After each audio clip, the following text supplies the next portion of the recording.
শুভ দুপুর বন্ধুরা, সবাই কেমন আছো? আর পুজো কেমন কাটছে বলো। হ্যাঁ, কার কিরকম পুজো কাটলো অবশ্যই কিন্তু কমেন্ট করে জানাইও। এটা হচ্ছে বাবানের ষষ্ঠী দিনের সকালের লুক। বাবানকে রেডি করে দিয়েছিলাম, ওর দিদি ওকে পাড়াতে যে ঠাকুরগুলো উঠেছে আশেপাশে সেগুলো একটু ঘুরতে নিয়ে যাবে। তো আমার কাজ ছিল, তখন চলো একটু ঘুরে নিয়ে আমার কাজগুলো হয়ে যাবে, তো ঘুরতে নিয়ে গেছিলো। আর এটা হচ্ছে বাবানের সন্ধ্যের লুক। সন্ধ্যার সময় বাবাকে রেডি করে দিয়েছি। তো রেডি করে যাচ্ছি বলতে হচ্ছে ওই পাড়াতে যে কটা ঠাকুর আছে সে কটা ঠাকুরেই বাচ্চাদের নিয়ে যাবো, নিয়ে একটু ঘুরে আসবো। তোমার দাদা হয়তো দোকান থেকে যেতে পারবে না, যার জন্য যাওয়া হচ্ছে না। আর এখানে দেখতে পাচ্ছি আমি রেডি রেডি হয়ে গেছি। তো এই শাড়িটা হচ্ছে অনেকদিন আগে এটা আমার মাসি শাশুড়ি দিয়েছিল, তো শাড়িটা ধরেই ছিল, নতুনই শাড়ি, পরা হয়নি। তো ভালো, চলো আজকে ষষ্ঠী আছে, আজকে নতুন শাড়িটা পরা যায়। তো এই শাড়িটা আজকে পরলাম, এক প্লেট করেই পরেছি। তো কেমন লাগছে অবশ্যই জানাই। আর দেখছো পাশে কোনো মেকআপ টেকআপ করিনি, এখানে মেয়েও রেডি হয়ে গেছে। আর এই দেখো বাবান, বাবান তো ঘুর ঘুর ঘুর করেছে, ও ভাবছে কতক্ষণে যাবে, ওই থেকে দুষ্টরা তোমাদের হাই করছে। তো কে কটা ঠাকুর দেখলে আর কোথায় কোথায় গেলে কমেন্ট করে কিন্তু জানাতে ভুলো না।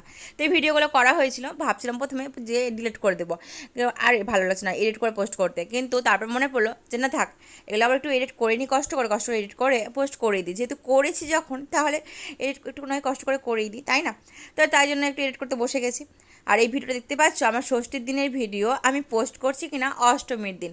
তো চলো, আর প্রথমে শাড়িটা তো এক প্লেট করেছিলাম, তারপরে দেখছি বাবাকে করে নিতে হবে, রাস্তায় আবার বৃষ্টি হয়েছে, তার জন্য শাড়িটার প্লেট করলাম। তো ফার্স্টে চলে এসেছি এই প্যান্ডেলটা, এই প্যান্ডেল হচ্ছে আমাদের পাড়ারই প্যান্ডেল। তো সেখানেই চলে এসেছি, সেখানে এসে এই যে মায়ের দর্শন করে নাও, কী সুন্দর লাগছে না মাকে দেখতে। তো এখানে এসে একটা ভাবিজির সাথে দেখা হয়ে গিয়েছিলো। আর এই দেখো বাবানকে, ও তো ঠাকুর মানে মায়ের মুখ দেখে ও তো চোখে সরাচ্ছে না, খালি ওটা ওটা ওটা, মানে ও খালি জিজ্ঞাসা করছে, মানে ওগুলো কী ওই টাইপের জিজ্ঞাসা করছে, আঙুল দেখে দেখে আমাকে জিজ্ঞাসা করে যাচ্ছে। তারপরে এখানে কিছু ফটো তুললাম। দেখো যেখানেই যাবো আমরা মেয়েরা তো সব থেকে বেশি একটা হচ্ছে ফটো তোলা, তাই না? তো যেখানে যে সেখানে হচ্ছে ফটো তোলা। তো এখানে ফার্স্ট বাচ্চাদের কিছু ছবি তুলে নিয়েছিলাম, আমিও তুলেছিলাম, না তোলার নয়।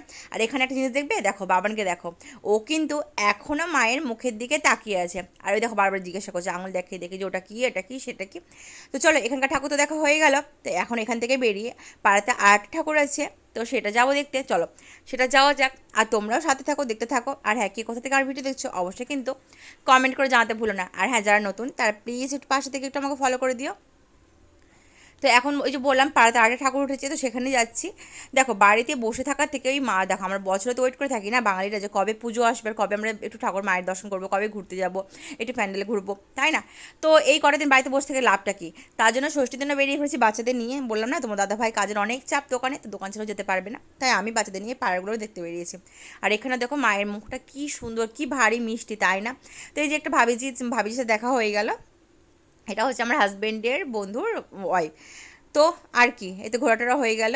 তো চলো, ভিডিওটা আজকে আমাদের এতটুকুই। সবাই খুব ভালো থেকো, সুস্থ থেকো, দেখা হচ্ছে নেক্সট কোনো ব্লগে। টাটা।